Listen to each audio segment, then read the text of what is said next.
Hi, Hi. how are you? Good. How are you? Good. Good, good, good. One second while I adjust my speaker settings. I adjusted them before we started, but Zoom likes changing them again. Never gets easier. There we go. We're all set. Can you hear me okay on your end? I definitely can. Awesome. I love your studio setup, by the way. It's so Thank you. cool. Thank you. Yeah, it's definitely, a sanctuary that needs to be comfortable, so I try. And Awesome. the tech back end is what I'm kind of most proud of, but it's just fun. Yeah.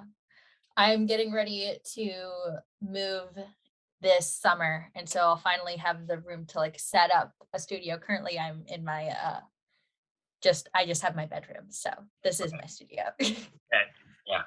That's why the term bedroom studio exists. Exactly. Well, are you ready to get started? Yeah, absolutely. Awesome. All right, here we go. Welcome to CwC. I am so excited to have you on the show to talk about your personal journey to becoming a composer and your work on Something in the Dirt and the Sundance Film Festival. Would you please introduce yourself and your project to the audience? Yeah, my name is Jimmy LaValle, also known as the Album Leaf, and I guess we'll be talking about Something in the Dirt, a film that I just scored that premiered at Sundance today. Yeah. How does it feel to finally have it premiered? Great, although a little strange because it's virtual only. So it's a Mhm. little hard to kind of really like have it set in. Even though I've obviously been doing a lot of press and I've been seeing the reviews, I've been, seeing, and we all gathered together, the crew, to kind of celebrate during the time that it was premiering. And then did the Q&A virtually and stuff like that. So it's great that it's out there. It's great that it's done. Um, but a little kind of anticlimactic, I guess, if you will, and also a little. It's just so weird because you're just sitting here and you're like, "Is it out? I guess it's out. Yeah, cool. Like people saw it. I think so. Like, you know, It's like there were people in the audience yeah, who saw yes, it. exactly, exactly. So yeah, but it feels good. It feels really good. Awesome. When so now that it's premiered, let's flash backwards to when this film was first brought to you. How did you feel when it was pitched? What were your initial thoughts? Well, this is my fourth film with the filmmakers. So always, no matter what, when they reach out, and they say, "Hey, we've got a new project," I'm just like, "Yeah, of course, I'm on." Like, it goes without saying that I'll always, jump onto the film. And then I guess the first reaction is mostly, they don't tell me much. They'll just send me the script, um, and then I read the script, and I'm always surprised. I'm always surprised with what Justin writes, what he comes up with, what the narrative is, and what the storyline is, and the twists and the turns, and the rabbit holes that they go down in their films. And it's always new and it's always fresh. So I'm always surprised by it. I'm always impressed. And yeah, I mean, I got the script in September of 2020, and then I got picture in July of 2021. So it was, Wow. yeah. Did you do any actual composing before you had the picture, or did you get to start writing right when you got the script? Yeah, I did. I got the script, kind of sat on it for a while, thought about, and the interesting thing too that I should always add is that like I get their scripts, I read it, and even though this is my fourth film with them, I'm always surprised when I get picture. I'm just like, that's not what I was picturing at all. Like, so that's always another thing where like I'm so inspired by picture when I'm scoring, and I'm less inspired by uh I mean, I wouldn't say I'm less inspired by story, but I'm less inspired by words and I'm more inspired by picture. So when I see the pictures, when I kind of really start to kind of cut my teeth and start to dig in. Um, and that's because I score to picture. I like to hit cuts. I like to I like to have everything be synced. Um, and so the first initial ideas that I had, um, I laid down I think I had like 10 or 12 pieces of music that I sent their way. But the first initial idea that I had, I sent to them, and it was just this synth patch that I just created, and um, and they loved it, and they said this is great. And so that made its way into the temp cut, or into their cut, um, that I saw, and but it was also kind of riddled with a ton of temp tracks, as we all know. And so I kind Mhm. of hit in, and the thing that they were using was this Philip Glass Errol Morris piece of music underneath their theorizing segments, which the theorizing segments are, basically this whole film is basically, them going down the rabbit hole and theorizing and trying to figure out what's happening. Um, so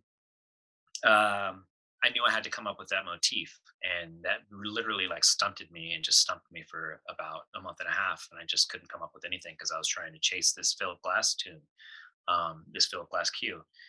And oddly enough, I just kind of circled back around and used this original piece of music that I created, and was able to kind of break it down and recreate it, and re envision it and have it go in different directions, and add more things to it. And yeah, that's really kind of when the score finally kind of came together.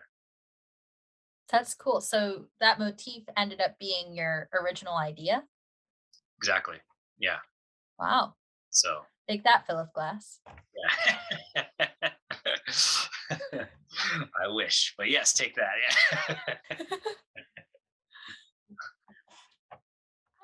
I've done my music history homework. I've written my essay on what was it, Metamorphosis too. I can do this. I Right. say that. Uh well, that kind of leads me into my next question.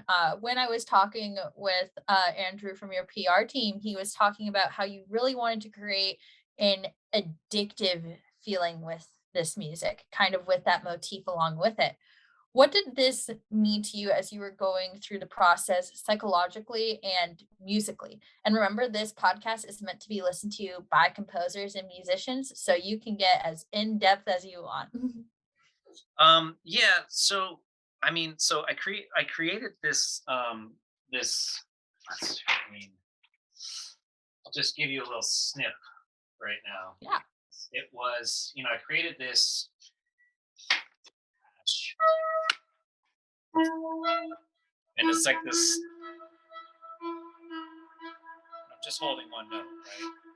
So it's good. It's on its own kind of loop, and if I add another note to it, out of rhythm, it'll be out of rhythm.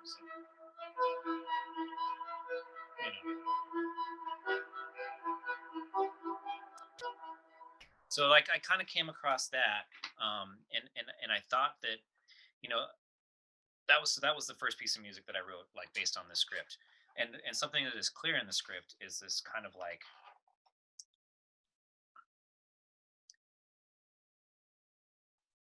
they discover it, then they leave, but they make these plans like, oh, let's come back, oh, let's come back. So they're really like just like, and addicted to this whatever is happening in the place. They're just like, oh my god, we got to figure this out, we got to figure this out, and they kind of like keep trying to get it. There's like all these comedy of errors as far as like how they're trying to film it and capture it. So they're truly just, it just encompasses all of them, and they're just really kind of like fall into it, and they're really addicted to it. So there's that, and there's also the push and pull between the two characters. So I felt like that movement of sounds within that single synth patch is also kind of just pushing and pulling from itself the entire time. um, and it was by accident that I kind of created this sound. I just was utilizing like a new feature that this keyboard has, which is looping envelopes. Mhm. And it just kind of was just like kind of I just fell into it. And the other piece that was inspiring to me by this script was that I kind as we know, they're like they're trying to solve this mystery, they're trying to solve this riddle, they're going down all these different paths.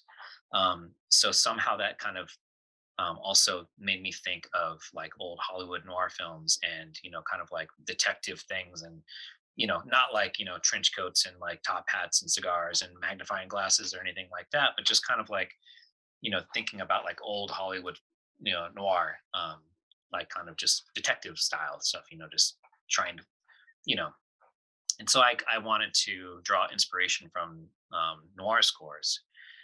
And all of these things were just ideas. And then also, like, for some reason, I wanted to do it all in vocals because I heard this one song that it's called Siren Song. I forget who the artist is, but it's basically a British choral group that's performing this song. And it's beautiful and it's haunting. And it's just like, so I thought, like, how cool would it be to do like an entirely vocal score, just all choral? Um, and initially, that was my first pitch to them after reading the script. I'm like, I was thinking, what if we did this? And they're like, oh, okay, I love it, because they're really also drawn to voices. All of our Mhm. films, we've utilized voices and vocals. Um, anyhow, so over that piece, I just added, some simple choral pads, just kind of like, Spitfire's got a great library that has kind of a handful of different articulations, that you know the voices are doing different things, and so it's a great writing tool. And yeah, that was kind of just like, I just felt that really supported the, kind of the underlying message and the underlying tones that we were feeling, watching these two characters kind of compete with each other, addicted to the same thing, trying to outdo each other, being mean to each other, or just like I don't know. And yeah, I don't know. That just kind of fell in place and made sense to me. And it made sense to them too, apparently. So I think that bite you have in the articulation of the track really adds to that kind of outdoingness of each other, and it has a very aggressive push to it. yeah, it's like forward motion is, that sound is always moving forward. Well, as you just showed us, you are pretty experienced with, using synths in your background. You've also done strings and, as you said, vocals. But with this score, you kind of venture out of your comfort space and start using woodwinds. I have to say, I personally love the use of bass clarinet because it is, in my opinion, the best clarinet. Clarinet performance is technically the emphasis under my degree. Um, so what was your personal process like with learning to use this different form of orchestration than you're usually accustomed to? And did you get to work with real life musicians as you went about this, like getting to ask about their instruments and whatnot? Yeah. So I typically always work with live players. Never full orchestras or anything like that, but just like Mhm. single performances, single players. So going back to that Philip Morris cue, there was a flute in that Philip Morris cue. And I did think that was a kind of a cool, different instrument to kind of use. So it was first it started with the flute, um, to kind of use throughout the film as just a new voice for me, something that's new and out of my comfort zone. And it also ended up being kind of the supporting narrative for Levi, the character of Levi, and kind of his like optimistic, whimsical, like really kind of, you know, optimistic view on life, and having these like hopes and dreams of things that he wants to accomplish, and he's just really cheerful, and he's, anyhow, excuse me. The violinist that I always work with, or that I have worked with in my last probably three films, and also plays with me in the album leaf, his name is Jake Falvey. He's local here in LA. I live in LA, and he's there here in LA, and he's also involved in kind of like the, like he's, I don't know, Kanye West needs a orchestra, right? And so he gets a phone call to be a part of that orchestra, or Adele, like he played in that Adele perform, whatever. So he's got a Rolodex of players. He's a really good resource. And I wanted a wind player. Um, I wanted to use like I specifically bass clarinets. Um, yeah, I grew up actually playing clarinet in middle school. And Sorry, getting a phone call. Um, so anyway, so he basically recommended this woman. Her name is Haley Niswanger, and she is incredible. And he sent me her Instagram page, and I went to it, and she's just maybe she I was like, is she good? Before he sent it, and he's like, and I said, is she good? And he's like, she's the best I've ever heard. And I was just like, okay. So I went and checked it out, and I was just, sure enough, I mean, she's just incredible. She's an incredible player. Um, so I reached out to her. Um, and basically what I did, the way that I worked with her, because it was virtual, um, or remote, the way that I worked with her was I sent her, I think, 5 cues, and I stemmed them out. And she went through and she basically just matched them all. Played the motifs on bass clarinet, and on flute. And then she also embellished and she also improvised. And that's something that I ask of everyone that I ever work with, is to do, Jake, the same thing, the violinist. I gave him the score. He went through. I said, there's a handful of things that I always want them to hit, just like accenting, or playing along with this melody, or doubling it, or creating just like beds. But I also am very, I encourage them to be as is improvise as much as possible. um, and so that also kind of informs the end result.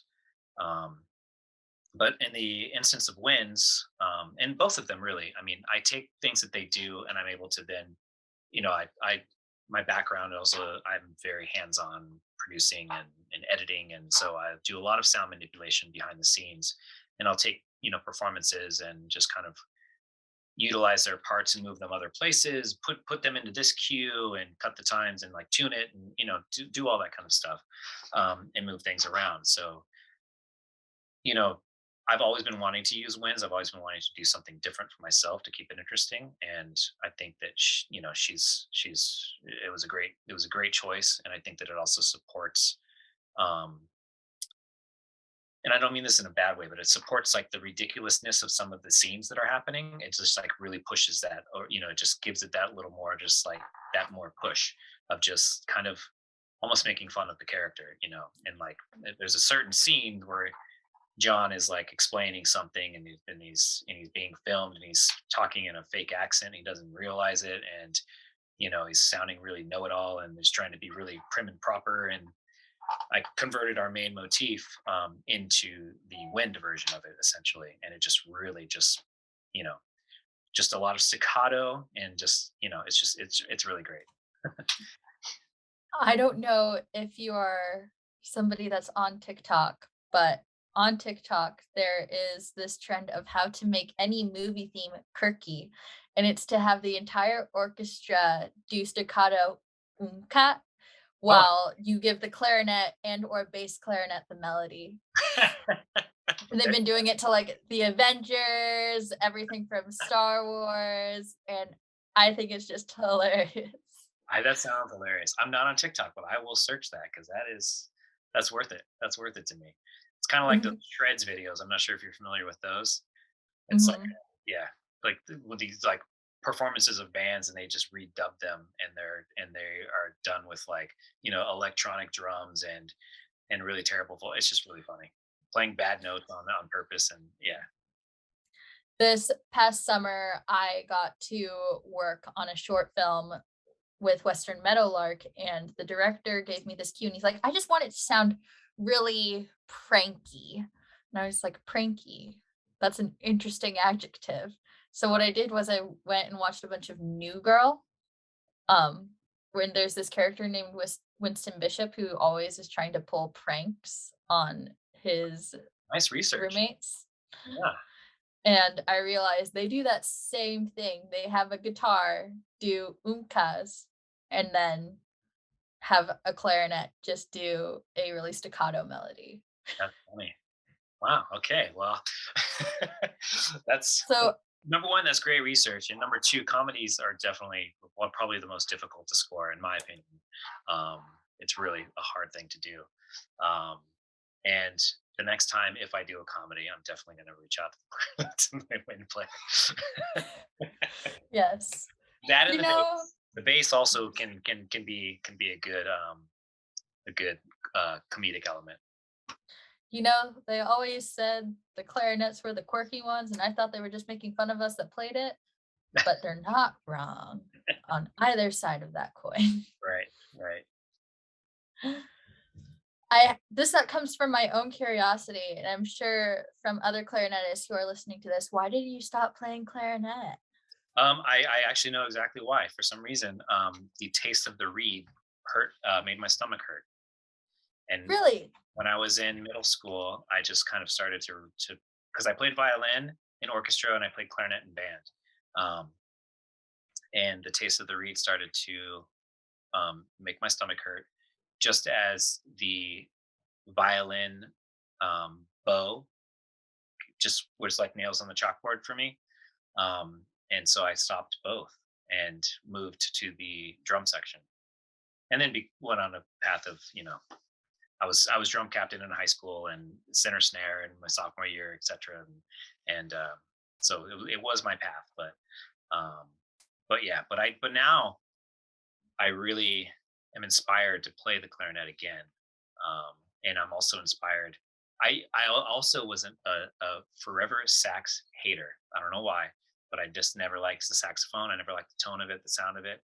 Until recently, I've just kind of re-fallen in love with it, and I think it's just a matter of you know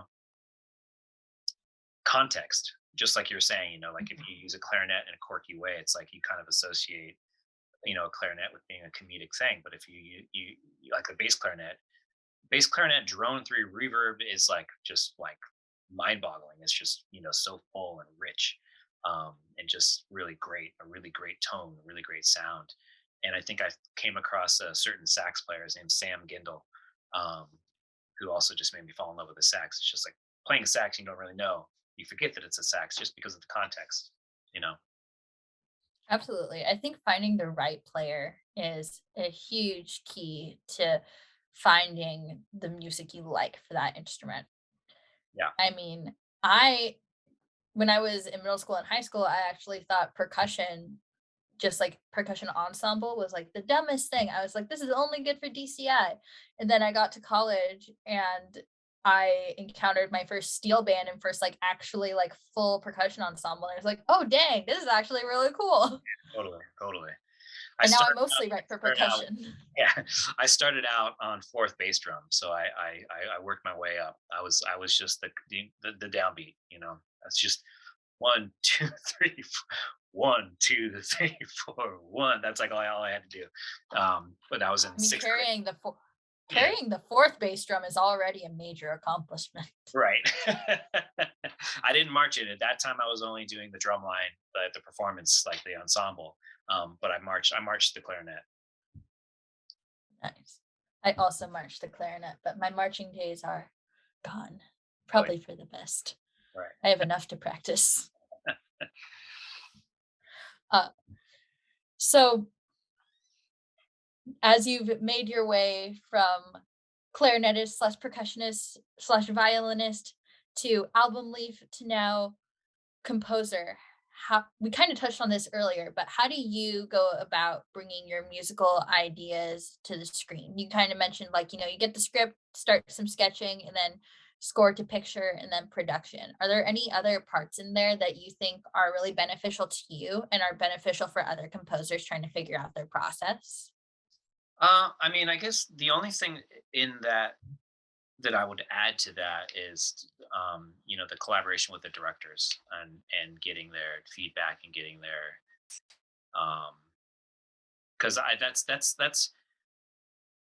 as an artist, as the album leaf, as someone who's released records and toured and played shows and et cetera, et cetera, et cetera, kind of been like the focus of attention, right? Um, Obviously when you're hired on to score a film, you're supporting someone else's vision, and you're trying to create a storyline and something music to support their story. um and the collaboration with your director is extremely important, and in this case with something in the dirt, and in these particular filmmakers, it's our fourth collaboration together. um and they're always extremely important to my end result. um whether it's just me having an idea and being, taking the chance and doing something that I think is odd or like not going to work or is left of center or something like that. Um, and they're just like, oh, that's great. It's kind of like the just the collaboration of the two, and also just the way that I do score to picture. They see other things that I don't see. Like, oh, drop it right here, and then you all of a sudden you see this like minor cut or this minor thing that you didn't really notice, and it's just like, oh, the power of music is really, the power of the score is really can be really big. Um, but yeah, I mean, I feel like I strayed from your original question. That's okay. Yeah, It's a podcast. right. um, but I think experimentation is maybe the most, and also, I mean, there's so many different approaches of scoring. Because there's the individual. I mean, there's like the traditional sense of scoring, right? Someone who sits down and they kind of like write for an orchestra or they write for an ensemble or something like that, and they chart things out and they kind of just have it all in their head, and then they go to get it recorded. Um, and now I think the emergence of artists such as myself, or like you know Colin Stetson, or Bobby Krillick, Haxon Cloak, One of Tricks Point Never, Daniel Lopatin, like a lot of these kind of musicians that are known as being artists and releasing records are now scoring film, and scoring it in the context of like, we're multi instrumentalists and we kind of sit in our studios and create, what you hear, without the help of, or without it being, you know, an orchestration or something like that. And I guess that's where the process of experimentation comes in, and just being able to experiment and like try things, and um, I don't know, effects and manipulation, and s- you know I think there's just I think it's an exciting time for scoring. It That's is. I've really been impressed in the last 10 years, and I'm really excited for this shift away from the traditional film score. um it's kind of been the trend. We're away from like the worlds of like like John Williams, and I mean, he's great, obviously. I mean, they're Mhm. Bernard Herrmann, of course, they're fantastic composers, but I'm just really excited about everyone that is. There's just a lot of really exciting composing happening with people that have a background in being in a band, or being an artist, or making records. Oh um yeah. yeah. I I have to say that when, The Mandalorian came out and we started off with a bass recorder, I was like, "Oh, we are not in Kansas anymore." Right. Yeah. Well, you're in Nebraska, but it's close. I'm just kidding. And um, honestly, they're basically the same. yeah, I've spent time. It's all right. But yeah, I mean, and he's one of my favorite composers right now too. He is always he's it's a good example because he's not necessarily. I don't think Ludwig was in a band. I'm not sure about his exact background, but I do know that he has a producer's hat, and he wore a producer's hat with Childish Gambino, and made a lot of records, and then kind of started to score films, and that collaboration I think was um, born in college with what's a film, the director's Ryan. Um, forget his last name. Anyhow, they met in college, and they started with Fruitvale Station, I think it was, or something like that, and then just kind of moved, and have now they're doing what they're doing, and Ludwig is also like, yeah, he's doing the Mandalorian. That's incredible for someone like that to basically fill what is expected of John Williams. That's what it's associated with, and I think it's just, yeah, he's one of my favorite composers now, and he's really doing new things, and he's, yeah, the bass recorder, just like you said. The Black Panther score I think is incredible. um, a lot of utilization of native instrumentation that is works perfectly with that film. But also Tenet. He's of the mind of experimentation, where he grabs things, he samples things, turns those things into instruments. I do that a lot, where to take found sounds and things that are happening around, record them, loop it in a way, pitch it, and send it through a bunch of effects, and all of a sudden I've made a new synth sound or something, or new texture, and I think that kind of experimentation is important in modern film scoring. It depends on the film, obviously, but because there are still the films that need that piano string score. Yeah, absolutely. I would say that that experimentation that I've learned from film scoring is the biggest thing that I've taken from film scoring and started applying it to my contemporary composing as well. Last year, I did a piece for Steel Pan that had lots of found sounds in it. It was an electroacoustic piece, and getting to use that form of storytelling and using found sounds to create the environment really pushed me with seeing how I could change the medium. And now I'm building a digital instrument patch to be played at my recital that's going to be built completely out of found sounds that I then, take into the computer and completely destroy. That's so cool. I mean, that's just so cool because I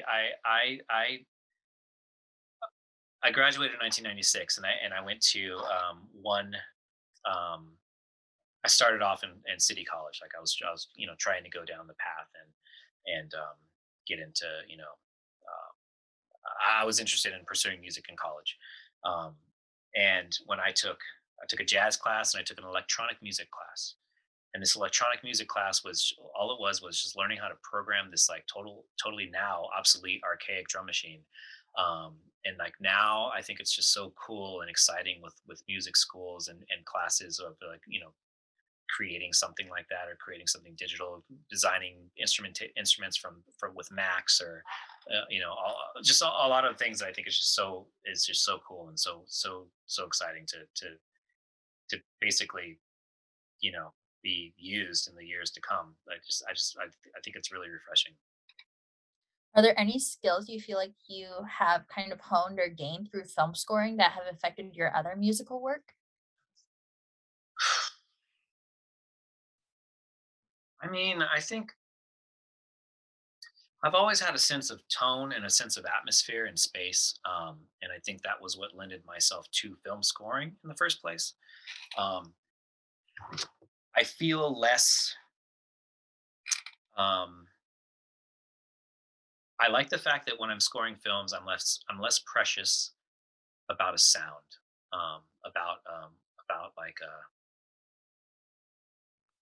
for instance with album leaf. I feel like I even though I've been making records and releasing records underneath album leaf for over 20 years, and I've evolved in my production and in my instrumentation and what I use, and but I still feel like I have like a tone. There's still a sound that I have, even if I'm changing things. Um, and I think that translates into my film scoring. I do have a tone, I do have a sense, but I also feel like I have you know uh, like a vibe that I'm not that I don't that I don't do an album. Like I'm able to be a little more raw, and I think that's so it's like the collaboration with a director or with a film. It's like you're scoring for that, and that's what I enjoy about film scoring in general, is that you're just always creating, you're always writing. It's like you're writing something all the time. Um, you're not just like have written something. Like when I make a record, it's like I've written this record. Now I'm just sitting here for 6 months or whatever it is, and I'm working on this song. I'm trying to finish this song. Um, Whereas you score a film, all of a sudden you've you know written an hour's worth of music, um, and it's just its own little journey, and it's more cohesive probably than any record you've ever released or something like that, because it's you know supporting a story and telling something. Um, I think if anything, if I've what I've learned is maybe I don't know. I don't know how I think I keep the two pretty separate, but they That's definitely okay. they definitely communicate with each other. I mean, I definitely think that it's just um, yeah, they inform each other. I think they definitely scratch each other's back in some way. All right. Well, before I hit the last question, I want to tell you and our audience something really cool that came out of the pre production of this interview.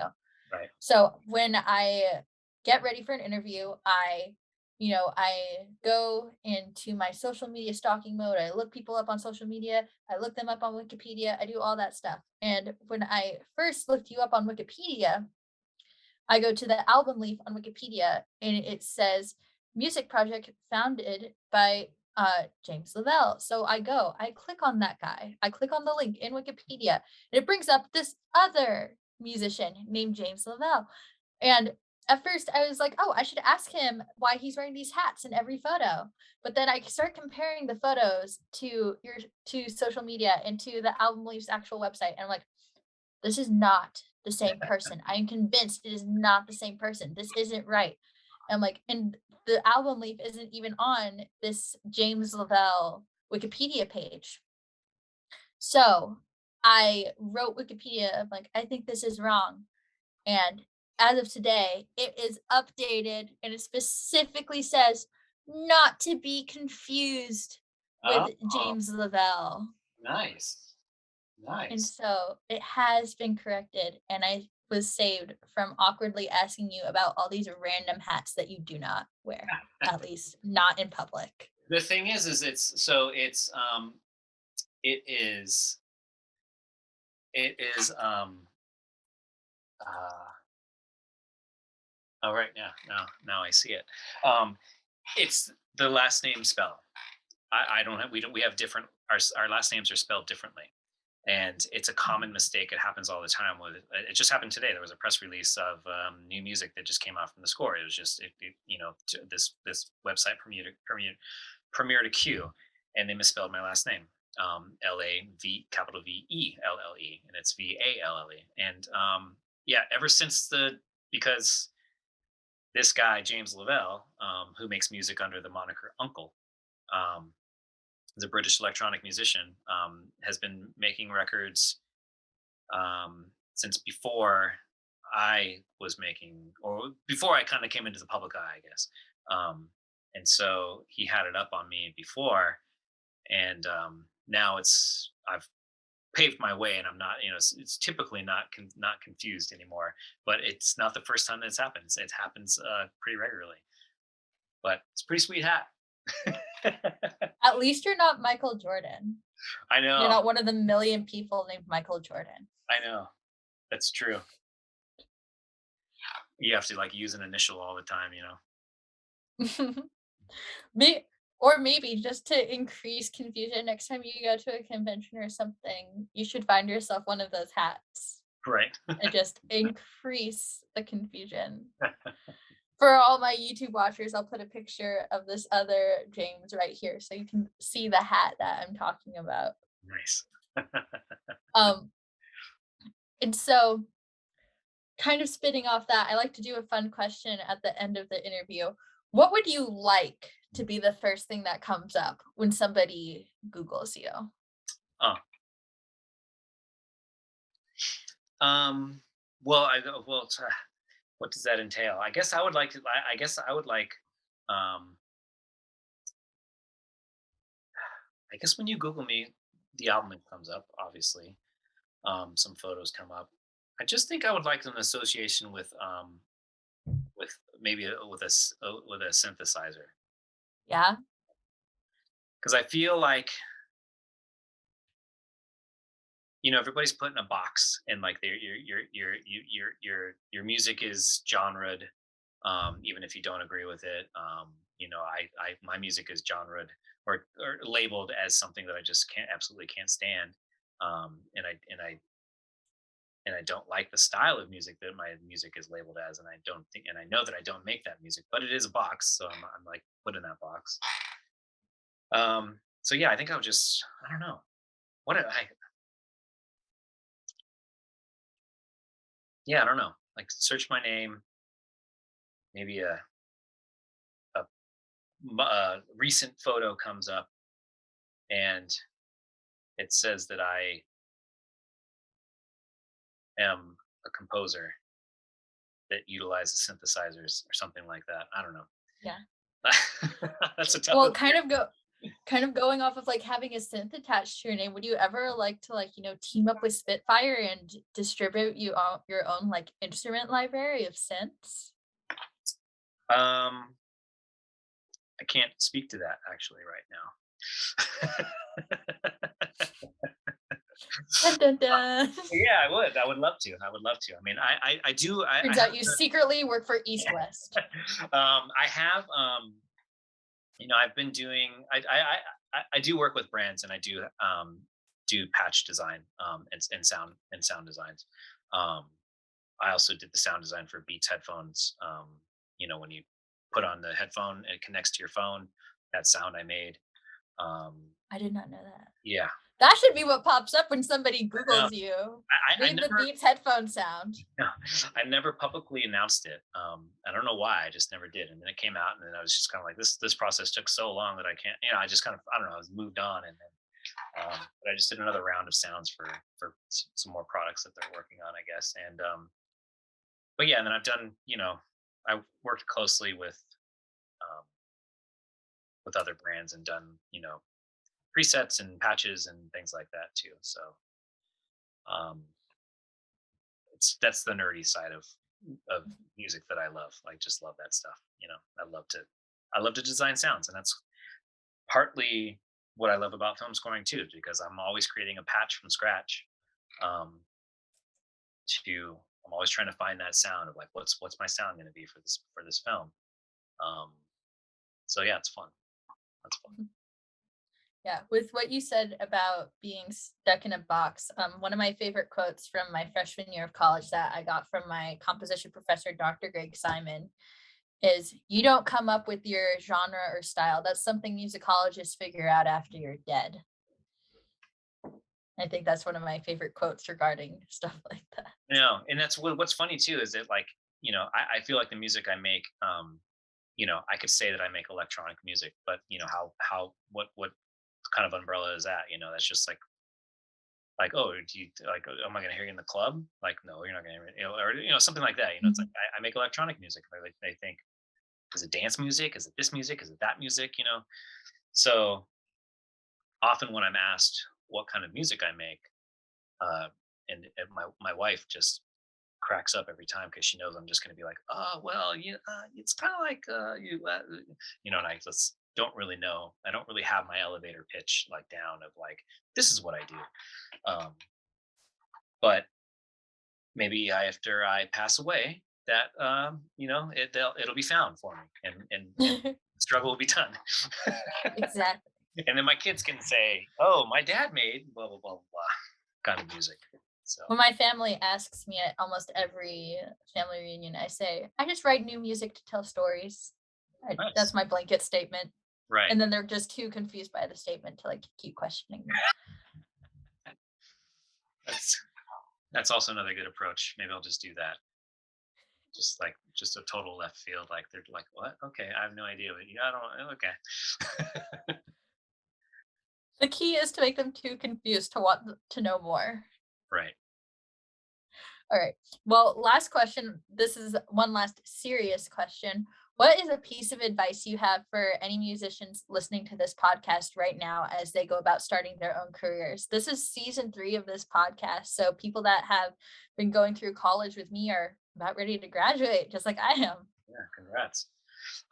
Well, I mean, I feel like I'm asked this a lot, and I can go down rabbit holes about it because I came up in a different time period, and things were, it was easier to be on tour all the time. It was easier to just, you know, fall into different circuits or communities, I guess. Now I feel like it's really difficult, especially to stand out, because it's so saturated, and everyone has tools. Everyone has a bedroom studio, and those bedroom studios produce magic. There's nothing wrong with that. It's there's nobody, basically no one is limited um, you know, by the equipment anymore. Like it's all available to make beautiful scores. Um, so I feel like, you know, finding your own voice, sticking with your own voice, having confidence to stand behind your voice, um, in in in what it is you want to do in scoring. Um, I think that's important to stand out, amongst others, just to like find your own unique self and your own unique voice in your sound. Um, I don't know, an example of that, say like Johnny Greenwood, for example, right? Like Mhm. he uses piano strings, the same kind of formula that has been used repeatedly through the centuries of, and but has found a completely new way and a completely new voice and a completely new, approach, and delivery of those things. So I think, being able to just, and it's finding your voice doesn't necessarily mean, I'm only going to use a bass recorder, right? Mhm. It's just like, how you present. um I think that is important. I think your networking is important. I think putting yourself out there, um casting a wide net, cold emailing people. Maybe there's a composer that you love and appreciate and you admire the way that they are, and email them, ask them if they need studio help, ask them if they need someone to, I don't know, repatch their studio. I don't know, just get your foot in there in some way or another. um and work your way up there and kind of gain their trust, maybe, I don't know. But I think taking those chances and just putting yourself out there, staying true to yourself the entire way through, um is gonna speak volumes. Well, thank you so much, Jimmy.